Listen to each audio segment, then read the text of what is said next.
Come ride the little train that is rolling down the tracks to the junction.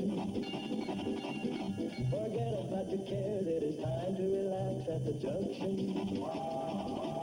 Lots of curves, you bet, and even more when you get to the junction. Petticoat Junction. There's a little hotel called the Shady Rest at the junction. Petticoat Junction. It is run by Joe. Come and be his guest at the junction. Petticoat Junction. Here's our lady M.D. She's as pretty as can be at the junction. Petticoat Junction.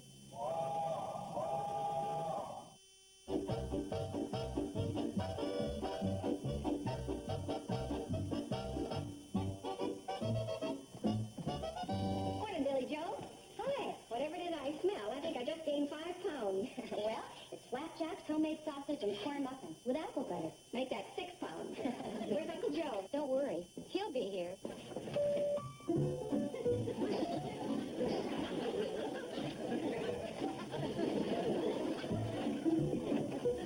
If my nose is right, then flapjacks and homemade sausage. I'll take double helping.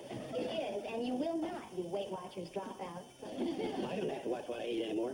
Pedaling around the countryside on that old bike burns off food faster than I can stack it in with a shovel. I thought your whole reason for buying a boat was so you could take the outboard motor and put it on the bike. It is, so what?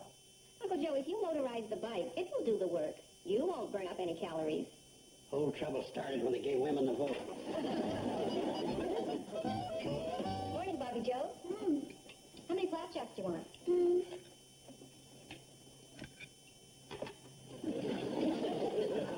Uncle Joe. Well, I know Bobby Joe's is better than you. She said 1, not 3. What's the point in wasting them? What are you reading? The most incredible new book. Do you know what's happening to most of the women in this country? Yeah, they're getting too smart for their own good. They're spending their lives just being women. It's all here and it's fantastic. Written by a man, no doubt, right? Wrong. The Feminine Mistake was written by a brilliant, enlightened female human being. Enlightened. I'll bet she flunked pot roast. You want this? You're prejudiced, Uncle Joe, is what this book is all about.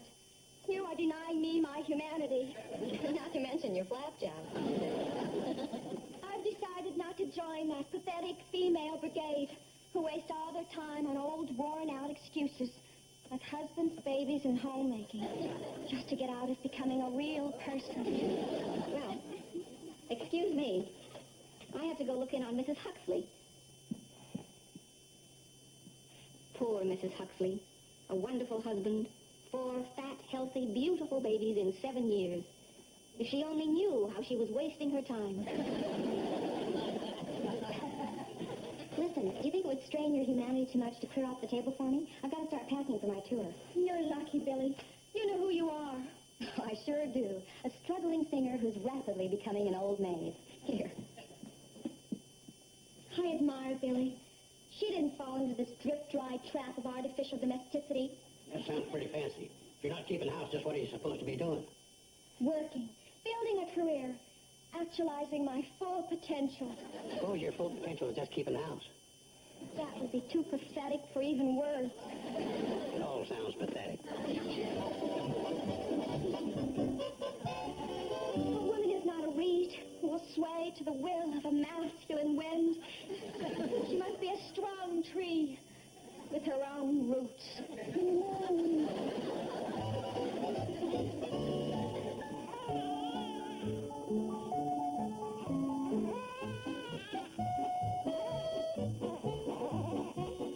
Hand me that pen, please, Bobby Joe. There, sugar. Mama's here. That's what the book says. You probably hear too much. Do you have any idea the statistics on children who are messed up because their mothers never became people? Nope. Over 47%. Good. Good? She got up the bubble. That's why she was fussing. Maybe, or maybe not. I think it's here in chapter 4. Here it is.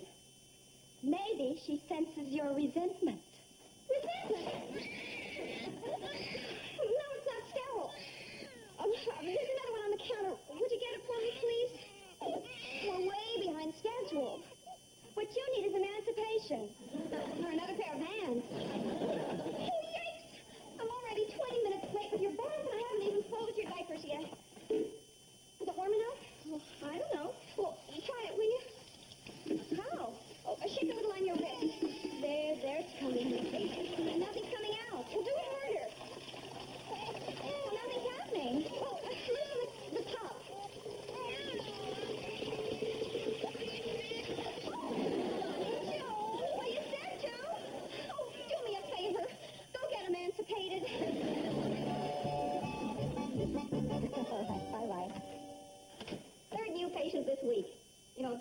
stays on that fishing trip for a few more days, I may just have a practice. That would be wonderful for you. Tell me, Dr. Craig, how did you do it? Just kept smiling, I guess. No, I mean being a woman and pretty and all. How did you manage to become a doctor? Well, I'll tell you. It's my observation that those who want to and can, do. And those who want to and can't, talk. Wow! See ya! Well, where are you going? To stop talking and start doing. I don't understand. There's only one other beauty salon in Pixley. If you didn't work there, where did you get your experience? I worked out in my own place. A very exclusive clientele. Oh. You know Billy Joe Bradley, the famous entertainer? I do her hair all the time. And Mrs. Elliott, Mrs. Stephen Elliott, prominent young matron. Steady customer. Hey, that sounds good. I was going to train somebody, but with your experience, I guess I won't need to. There's a uniform in the back room. I'll get your first lady ready for you. There you are, dear. Now I'm just going to turn you over to a wonderful new operator we just hired. It's a haircut. Just trim it and layer it on the top. Gotcha. See you later, Mrs. Plow. Okay. Selma Plow. This is very good for the tired old roots. I beg your pardon. Now, I want to tell you about my hair. You have to be awfully careful this side because it's my flat side. This side's not so flat. And be careful of the cowlick in the back. Oh, that cowlick, I want you to know. Oh, I'm no trouble with that. It sticks up, you know. Voila! We begin. Well, where did you cover the mirror? I love to see the look of joy and surprise on the customer's face when they see what I have done in the end. Oh, my goodness. How very chic. Close the eyes and relax. When I am finished, you will not know yourself. All right.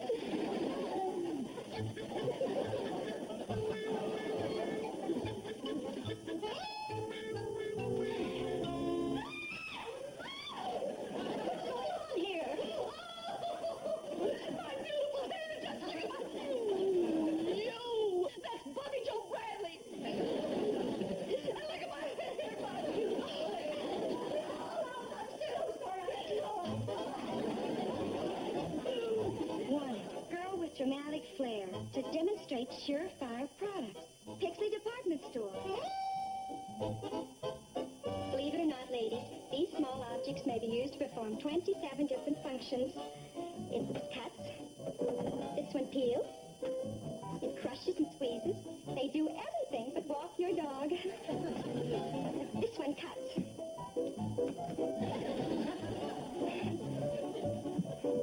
This one crushes and squeezes. There's something wrong with this orange.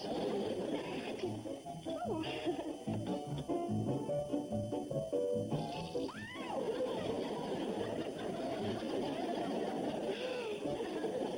Hi there, Mrs. Cloud. Good morning, Uncle Joe. Morning, Bobby Joe. Good morning. How's the identity crisis coming? Getting worse. Well, what happened? Well, if who I am as a human being depends on what I do for a living, and it turns out that there's nothing I can do for a living, then that must mean I'm not anybody. Did you get any of that? As a doctor who used to be a girl, I certainly did. Bobby Joe, didn't you say something once about writing? Not any good at that either. I'll bet you could write a better coverage than Sam Drucker. This plain, sloppy journalism, that's all it is. What did he say? It's what he didn't say. In reporting our lodge meeting the other night, the International Order of Camels, he didn't even mention the highlight of the evening. What was that? The fact that I had scaled the third pyramid and had been promoted from 1.5 hump camel to a full-fledged 2 hump camel. Uncle Joe, do you think he might... Jealous of me. He always has been. Might what? hire me as a reporter? Hire you? Well, if you'll work for potatoes and apples, day old bread. It's not the money that counts. It's proving myself. It's writing that great story. What great story? That great story. That's sitting right here in our dining room. The story of Janet Craig, M.D. Just picture the headline, Mr. Drucker. The story of Janet Craig, M.D. A Hooterville World Guardian exclusive. As told to Bobby Joe Bradley. Well, how does it sound? Like the headline and take up the whole front page. Do you like the idea? Well, maybe. Maybe. Mr. Drucker is sensational. It'll sell a print 250. I understand. Enlarge your staff. Grow with the valley. Well, what do you say? $25, not a penny more. My salary for the story? Your salary for the month. Take it or leave it. Oh, I'll take it. I'll take it. Oh, it's a job, a real job. I'm a reporter. Oh, Mr. Ducker, you'll never regret this. And so you decided against the mundane boredom of an ordinary marriage in favor of a stimulating, challenging career. Well, not exactly. It was a matter of first things first. Right. Tell me, Dr. Craig, now that you've been in the valley a while, what do you think of it? I love being here. There aren't many places like it left in the country today. If I might rephrase that, would you call the valley a sociological rarity? Well, I guess so. And its particular value to you? Well, it's a nice place to live and get to know all kinds of interesting people. To investigate rural conditions. Did I just say that? Well, not exactly. But I want to make this story something special. Something the valley will never forget. You like it, don't you? Well, it's a little strong. Did Janet or Dr. Craig really say all this? Well, practically. But you know how doctors are. They don't have much of a way with words. I kind of punched it up a little. Yeah, you sure did. Maybe if I unpunched it a little. You're going to change it? Well, I'm a little worried over the reaction of folks in the valley. You see, this makes it sound like Doc is talking down to them. Oh, but you're missing the whole point. It's an in-depth interview. The finest one I've ever done. It's the only one you've ever done. That's why you can't change it. It undoes everything I've ever tried to accomplish. It destroys my self-confidence. It's like everything else for me. A failure. Okay, I give in. It'll run just as you wrote it, word for word. Oh, thank you. Wonder if Horace Greeley had these problems. Hi, Mr. Drucker. Any response to my story? Oh, boy, is there a response. Well, what is it? Well, let's put it this way. Remember my saying I run off 250 copies of each issue? Well, next week, I can cut that in half. Sorry. Oh, yes, Mrs. Martin. Oh, of course. Would you like to make another appointment? Oh, very well. Goodbye.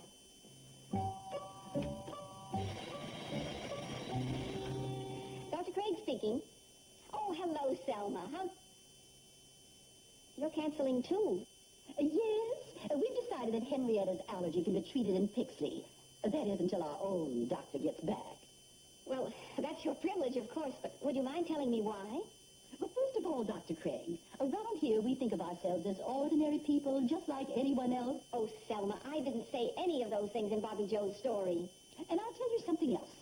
As women, we set great store in doing the simple things as our mothers did before us. And if anyone thinks that we're quaintly out of step with the times, then she's out of step and should do her dancing somewhere else. And when you go, take Bobby Joe Bradley with you.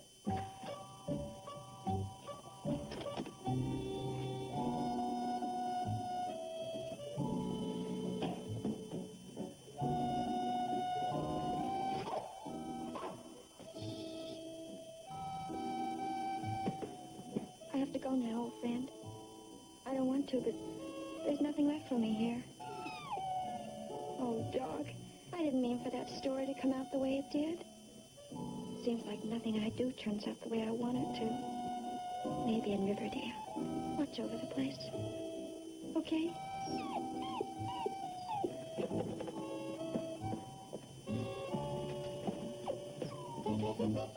Bobby Joe! Wait a minute. My mind's made up, Dr. Craig. Don't try to stop me. I'm not. I'm going too.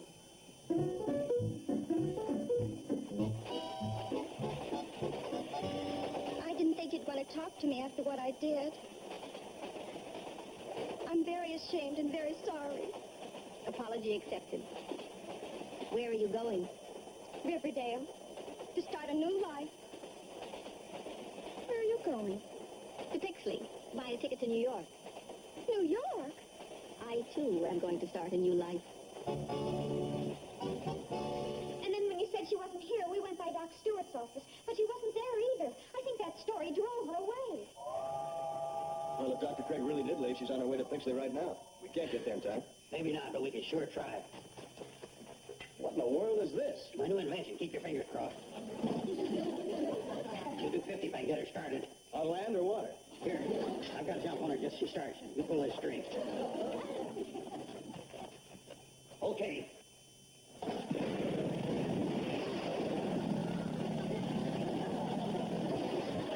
Did you see that? She worked! Well, anyway, you did work. It's that story I wrote that's making you leave, isn't it? Oh, no, it wasn't only that. I don't belong in Hooterville any more than you do. What do you mean? Look, we're big city girls at heart. We're smarter than most women, Bobby Joe, and that makes it tough on us. We're both still trying to find our niche in life, and it certainly isn't in a one-horse town like Hooterville. I thought you liked it. Oh, sure, for a visit, but not to spend a lifetime there. Why not? Well, for one thing, there aren't enough interesting people to talk to. There are, too. You know where to look. Well, I found it pretty dull. And for a young girl like you, it must have been deadly. Deadly? Why, I have dozens of friends and hundreds of places to go. Really? Well, then I suppose the reason you're leaving is because you don't have any meaningful work to occupy your time. Are you kidding? Why, I'm the only one left to give that woman's touch to the Shady Rest. Why, they need me. Then why are you leaving? I don't know. Why are you leaving?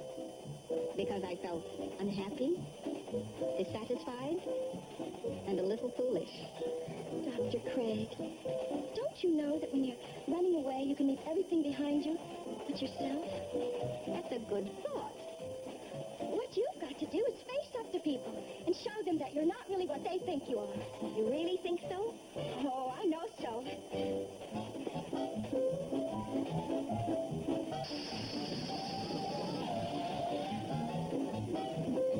Window! We've changed our minds! Both of us.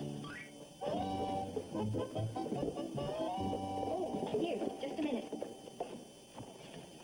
There's no point in letting them know both of us were so silly. Hi. We heard the cannonball coming back. Oh, we're so glad you changed your mind. Well, you can thank Bobby Joe for that. She's a very persuasive young lady. Bobby, you talked her into coming back?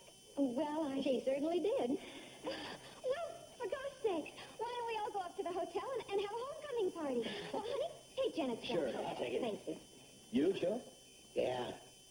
Well, I'm so glad to see the doc back, I guess I forgot myself. Besides, a little word never hurt nobody.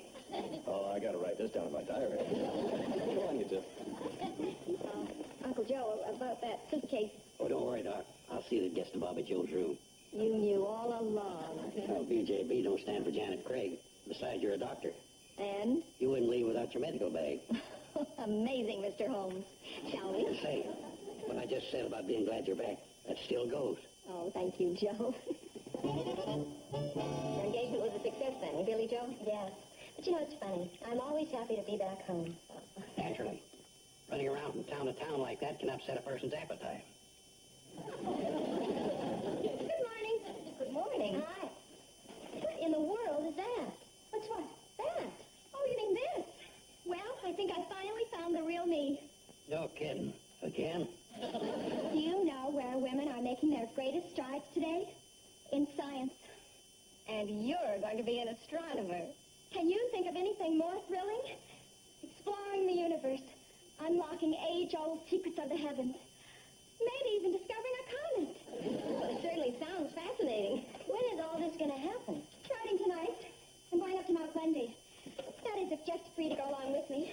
Oh, is your boyfriend studying it too? No. Well, then what do you need him for? Oh, golly. What if I get all the way up there and I find out I don't like astronomy?